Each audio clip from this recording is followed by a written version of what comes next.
I'll just get. Alright, after this, we'll start. Yeah.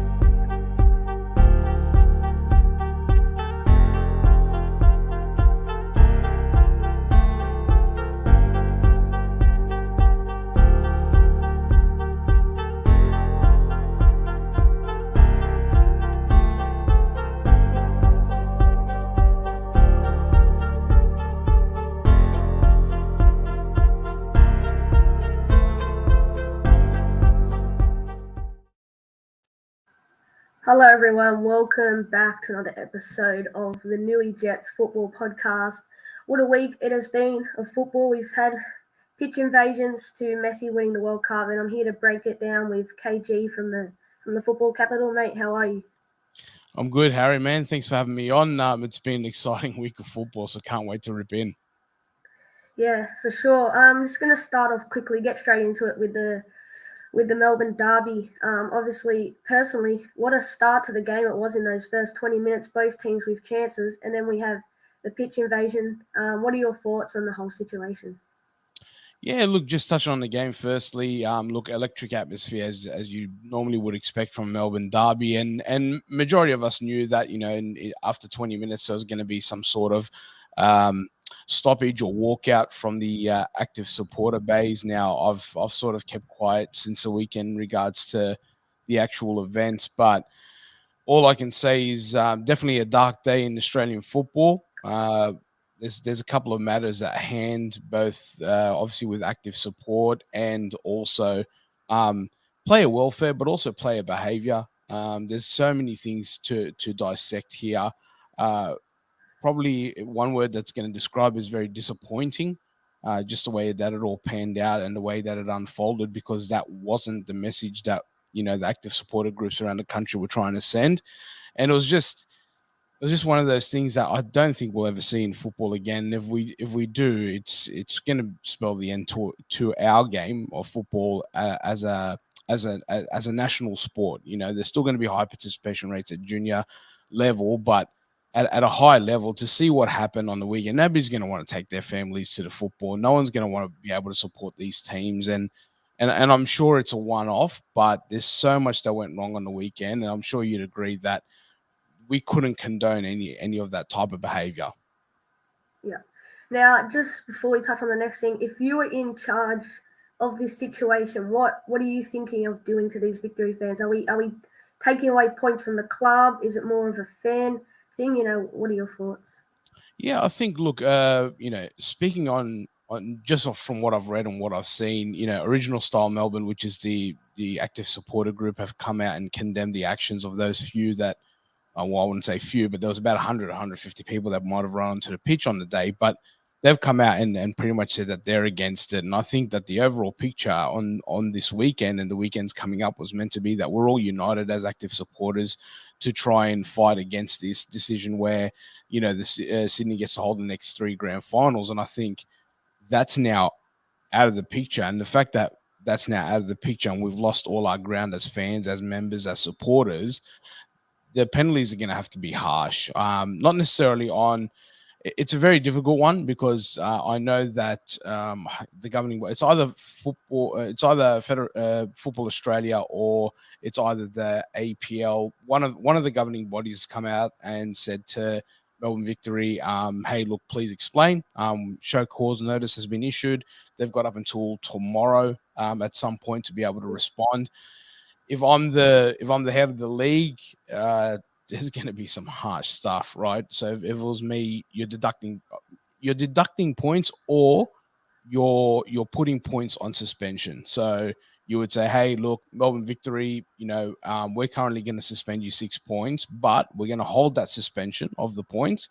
If there's no other incidents throughout the year, then you get to keep your points. If there's any other incidents of poor fan behavior or something that demonstrates, something that's against the game, then we'll deduct those points off you. And then you'd have to hit them with a fine regardless, I think. And those that were directly involved in the incident, especially those who attacked the player, they're being dealt with by Victorian police. So that's, I'm sure there's, lifetime bans or 10 or 20-year bans coming to them. So, what's being done at the moment is being done, but I think from a Melbourne Victory perspective, there's going to have to be some sort of point deduction, even if the point deduction is suspended in case something else happens. It's a tough one, man. I've been around for a long time in active support, and I remember when they suspended points off the Western Sydney Wanderers back in the day, and it really led to the demise of active support for a good 5 or 6 years. And I don't think many clubs will survive it. I know Melbourne Victory have been through something similar in terms of bans, but it's taken them a long time to get from North Terrace to the OSM, and where they're going to go from here, I don't know. Yeah, now onto more of a positive thing. The wrap up from round 8 fixtures, it all kicked off on Friday night.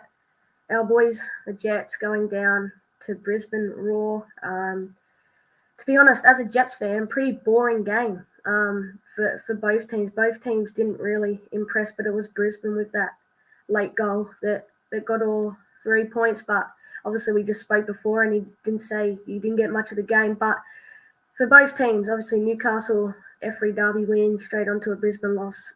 Before we wrap up the game, can we see Brisbane pushing for that top 6 this season? Brisbane's a tough one. I think you might have said it on our podcast last week in regards to maybe Wellington being like consistently inconsistent. Brisbane remind me a little bit of that, where they show so much potential, but then the next week anything can happen. Losing Charlie Austin was going to be a big question mark, but it may have allowed other members in the team to step up. Albeit, I watched a bit of the highlights, and it took a special moment from Milius Nich to break the deadlock between the two teams. I'm not convinced on Brisbane. I'm not convinced on a lot of teams at the moment. If you look at the A-League, everyone's stealing points from each other. I just don't think anyone's hit their rhythm. Melbourne City for the we'll touch on their game, but they're probably the most consistent at the moment. So no, I don't really see Brisbane as a title contenders or being up there at the moment, but anything can happen over the next 4 or 5 weeks. And obviously the football capital commenting, that Newcastle field looked horrible. Agree. Obviously, for those Newcastle people that know, there was obviously a motorbike sort of activity on in Newcastle, and they were struggling to get the pitch up to scratch. But now on to Saturday, Wellington and Adelaide United. Adelaide favourites heading into this game, but Wellington just come out and surprised us all. Obviously, a great goal from Socceroo Craig Goodwin. But Wellington, they pick up the points in what was probably a must-win game. Do you think they can turn their season around with such a big win? Yeah, look, Wellington, there's one thing that we sort of spoke about in Wellington. I think I did an episode with RBTV where we spoke about Wellington's ability to attack, and they can really take it to teams. Teams that aren't strong defensively, Wellington can get on top of. I know that they can score goals. I think we've always questioned their defense. But credit to Craig Goodwin. That free kick was unbelievable. I watched it over and over again on the replays. It was something of class, and obviously he's come back from the World Cup buzzing, and he knows that even before the World Cup they put in a massive shift against Victory. So they were trying to continue momentum, but Wellington just too strong at home. And I love the fact that they're now playing in New Zealand. I think the crowd deserves it, and they can build towards something, but I think it's still early in the league to tell who's going to sort of run away. But, I think Wellington, we know they can score goals. Who's going to stop them? Yeah. And now on to the next fixture. Very interesting game, like you mentioned in that podcast we did. A game that sort of had a bit of a rivalry over the last few years. Sydney and Mariners, what were your thoughts on this game? Sydney, look, I mean, first and foremost, love seeing Sydney FC lose. I mean, just as a Sydney Wanderers fan, I thought they were going to be. I thought Central Coast were going to be in trouble. I believe Sydney took the lead, 1-0, and they took it like fairly early in the game. But they managed to turn around Central Coast, and there's another team that's a little bit frustrating to follow this year. Like you just think, oh, they're going to take off and they're going to do really well, and then they have a bit of a dip, and then they come back and they have a bit of a dip. I remember, I think it was, they lost to you guys in F3 Derby. I'm pretty sure they did. So, yeah, a little bit inconsistent. I'm really excited to continue to watch them as a Central Coast team because Cumdog and Garen Qual, obviously they've gone away with the Socceroos camp, and then have come back, and I'm sure they're gonna, Qual's going to do what he needs to do until, he finally eventually moves over to Newcastle over in England. But they have a young, exciting squad. They always seem to deliver talent, develop talent. So it's an amazing setup that they've got their Central Coast. They're not known for having their big crowds, but they're able to produce real good talent. And some real good football. Nick Montgomery's continuing from what Alan Stadich put in years ago. So, overall, look, happy with 3 points going to Central Coast. Sydney have a little bit of work to do, but no doubt, I think there's still time in the league before we see the back of Sydney FC. They're gonna fix themselves up. Now, we obviously already touched on the Melbourne Derby, so let's go to the Sunday games. A Wanderers fan, not much to say. Other than we should have signed Prijovic. We should have signed Prijovic in the off season. He wasn't happy. I think he wanted to head home, but they made him stay and fulfill his contract. And there he goes. Getting the easy goal. Adama Traore not really following his man, his runner. But I think if anything, from a Wanderers fan perspective, we were too passive, especially playing against a team that's coming bottom of the table. I know they've had injuries. I know they're missing players, but these were opportunities where it's actually proving that the Wanderers don't have too much in attack, and teams are finding us out now because Yengi wasn't on the bench. Ninkovic is obviously still injured, and now our depth is being tested, and we just don't have it at the moment. So Wanderers, missed opportunity for me, because whilst Melbourne Victory and Melbourne City were going to replay, or at some point they'll replay the remainder of that match, pending the whole investigation, they might just take the points away from them. But it was an opportunity for us to take the lead at the top of the A-League ladder, which is now a lot more condensed than what it should be. So missed opportunity for us. And now to the last game of the round, Perth and Macarthur.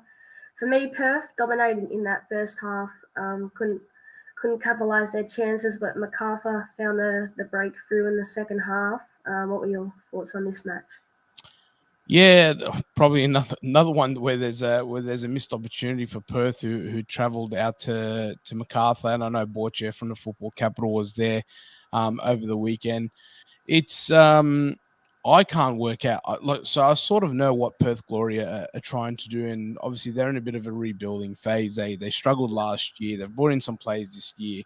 They're trying to build on something, and I believe Ruben Zatkovic as a coach is, he's still not tried and tested. So he's doing what he can do. But what I can't work out for the life of me is what MacArthur's doing. I think they're the most inconsistent out of all teams. You'll see them one week put on a master class. Daniel Arzani, for one, I think has just been a little bit missing for them. I don't think they've quite worked out what it is that they're doing. Again, but that speaks a little bit about Dwight York, right? Like, Dwight York's a big name, but he's not that much in terms of tried and tested as a manager. So I just don't know. The league at the moment, if I was to try and sum it up, is just jumbled up. It's just jumbled up, where you think, I don't think in any of our predictions from last week did I get any of them right. So it's I'm probably not the expert to have on the show for round 8, but what I will say is that what it does provide for the fans and for those that are watching, the inconsistency sort of provides you an opportunity to watch a game and not know what's going to happen. It's not a dead rubber, in other words. So yeah, I think, again, Perth Glory traveling all that way, I would like to see them and how they go with a stretch of home games. That's what I'm looking forward to from Perth Glory. Yeah, and as I said leading up to the podcast, everyone's sending their questions. We've got a quick question here. I'll get you to answer it. It says, from JDH Football, just a quick question for the two of the boys. Do you guys think that the Victory incident will affect the development of Australian football on a junior and youth level? Thanks for the question. Look, I think so. My answer is going to be no. The reason I say no is I'm a club president of a football club. I've spent the last probably 10 to 15 years in junior football development. So has my co-host at the Football Capital, board chair, highly involved in junior development football. The whole what it's going to affect is the money that the game will be able to bring in, because crowds will stop going to games. And I think that's where it's going to hurt the FA a little bit more and the clubs. So I don't think it's a matter of survival of junior football or youth level football, because I think participation rates are high. They continue to be high. Now that we've got over this COVID bubble, we're going to continue to see, kids come and participate in football at grassroots and youth level. What I'm more worried about is the survival of the A-League clubs, because without the money coming in from crowds and merchandise and memberships and whatever subscriptions to Paramount and whatever, that's where the league itself is in trouble. Not so much the development of the kids, because and I'm not the only one. There's millions of guys and girls like me who are out there putting in volunteer hours to develop kids football at a youth level or at a grassroots level or MPL level, whatever it may be. There's so many people out there invested in this game that it won't impact that level. But who do these kids aspire to be? That's going to be the problem if these A-League teams sort of disappear or the A-League clubs start to die out and the league dies out. Who do they aspire to become? They can't, you take away that National League level, you don't aspire to become a Craig Goodwin or a Matthew Leckie or whoever it is that you idolize in the league. That if that league disappears and we don't provide those opportunities for kids, then it's going to make it that much harder for us to get them to a senior level where they can represent our country. I've got my Socceroos jersey on today, but to represent our country at that level, it's gonna make things a lot harder. So I don't think it will impact junior development, but our game right now is in a bit of trouble. Yeah, totally agree. Now onto the World Cup. Messi finally gets his World Cup, but it took him the penalties to win it. Obviously, Mbappe saving France multiple times on this occasion. Before the game, who are you going for? My head was telling me Argentina. My heart was telling me France. So either way, I've got a soft spot for France. I did pick them to win the last World Cup, but Argentina, in my mind, I think it was Messi. It was going to be Messi's moment. I don't think anyone was going to be able to stop it, regardless of how it all panned out. If you just look at France for a second, Kylian Mbappe scores 4 goals, 3 in regular time, and scores a penalty in the shootout, and he loses a World Cup final. When's that ever? When I'd love for somebody to correct me, but I don't think anybody would have scored 4 World Cup final goals and lost the final. So it was just meant to be, the football gods, Maradona, Diego Maradona. Everybody was watching this and going, nobody's going to take it off the little maestro. Albeit, sort of unlucky for France and Emi Martinez from Aston Villa with that massive save in 120th minute. Just, I think, look, I'm not going to sit here and lie. I didn't watch it live. I ended up watching a replay of the whole thing. But if you're watching that game live, you would not believe it was written like a Hollywood script. So, massive congratulations to Messi and Argentina. Well deserved at the end of the day. Can't take it away from them. But unlucky to France, and I look forward to seeing Kylian Mbappe maybe pick up a second and a third World Cup over the next, 2-3 World Cups every 4 years. So yeah, amazing. It was an amazing World Cup overall. Really enjoyed it. Yeah, just touching on Mbappe, that was actually my next question. Do you think he has the potential to become a future GOAT? Mbappe, yeah, I don't see why not. I think the only thing is he's not going to enter that conversation until the likes of Messi and Ronaldo finally retire from the game, because I just think it's way overshadowed. But for those who talk football, they know that the Erling Haalands and the Kylian Mbappes are sort of next in line to take over that debate. Can he do it? I don't see why not. I think, if he picks up another World Cup, what he's probably going to struggle, or what he's probably going to miss for the moment, is going to be a European Champions League. I don't think PSG has the squad to do it. So he might have to look to, either build a squad around him, because he is currently the, sort of the MVP at PSG. They want to build a team around him. If he can't build a team around him, he has to look elsewhere to go and maybe go to a Real Madrid or go to an English club to go and further his chances towards winning a Champions League. If he doesn't get that Champions League, it's going to be really, really hard to call him the GOAT because Messi's now ticked a lot of boxes. So yeah, just a tough one. Just before we get into all the fan questions, make sure to keep sending them in and we'll answer them at the end. Our round 9 predictions. It starts off on Friday with Brisbane Roar that we were just talking about against your Western Sydney Wanderers. Do you think away from home the Wanderers can get the points? Look, I'll always, especially with the squad that we've assembled this year, I know that I just spoke about the lack of depth moments ago, but I believe in Mark Rutten and what he's doing. So, it's going to take a lot to change for me to, step away from backing the team. So, look, I will back the boys this Friday night. It's not going to be anything spectacular, I don't think, unless they really pull their fingers out. But maybe like a 1-0 or a 2-1 win to the Wanderers. And the next game late on Friday night is Perth versus Wellington. If I could get your score predictions for this one. Perth versus Wellington. Oh, geez. Can Perth stop Wellington from scoring goals? You know what? I'll give them the benefit of the doubt. They might not be able to stop them, but they might be able to match them with the goals. I'm going to go a 2-2 draw with Perth. We have a Sydney derby on Saturday. Sydney FC and Macarthur. Sydney obviously picked up that loss against Mariners. Which way do you see this game going? Well, look, this is the fake Sydney derby, if you ask me, but it is nonetheless a Sydney derby. I think Sydney will bounce back.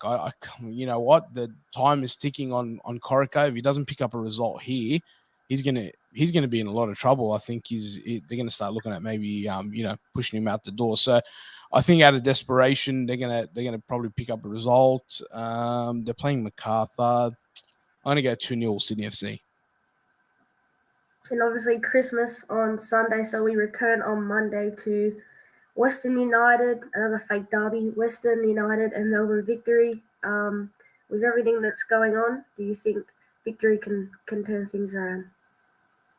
Yeah, Victory, I think more than anything that Tony Popovich would have sat the boys down and sort of, look back at what happened and gone, okay, well, look, we sort of got to put this behind us until, the powers that be make decisions around what happens to the club and fines and points and whatever.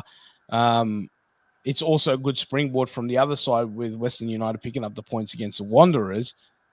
Is it going to be enough? I don't know, but I'm not confident with either team. So I might back a draw here, either a 0-0 or a 1-1.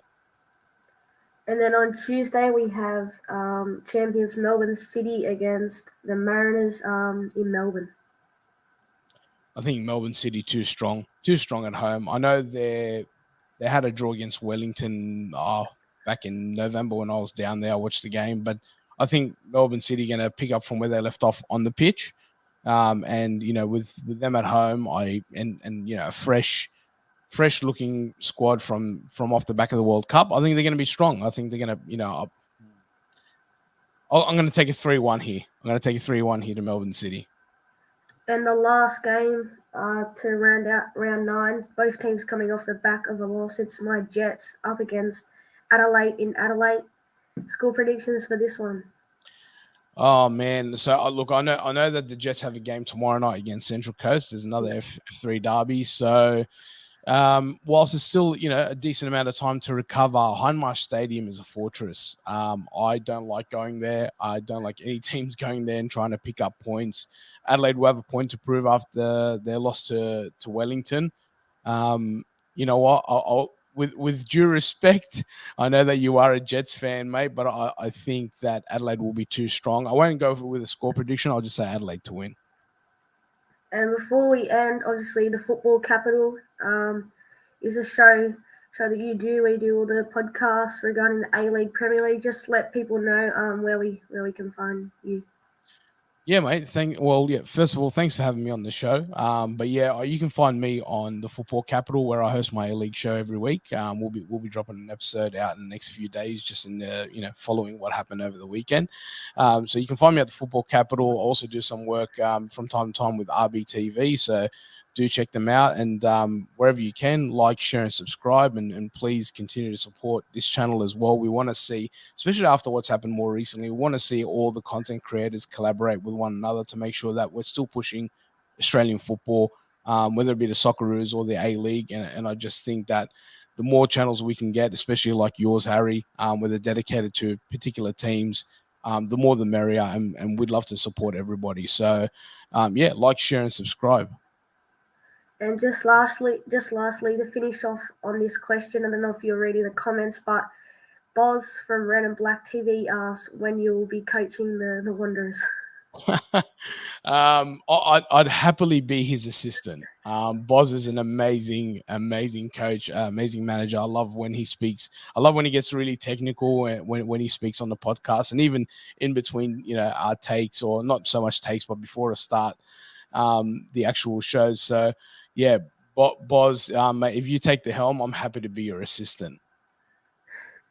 Thank you to everyone for watching this first ever live podcast, but more importantly, thanks to you, KayGee, for joining us. Make sure check out the Football Capital and check out everything that they're doing over there. But yeah, thanks for coming on. My pleasure, mate. Thanks for having me. Nice. Thanks, guys, for tuning in, and we'll see you guys soon.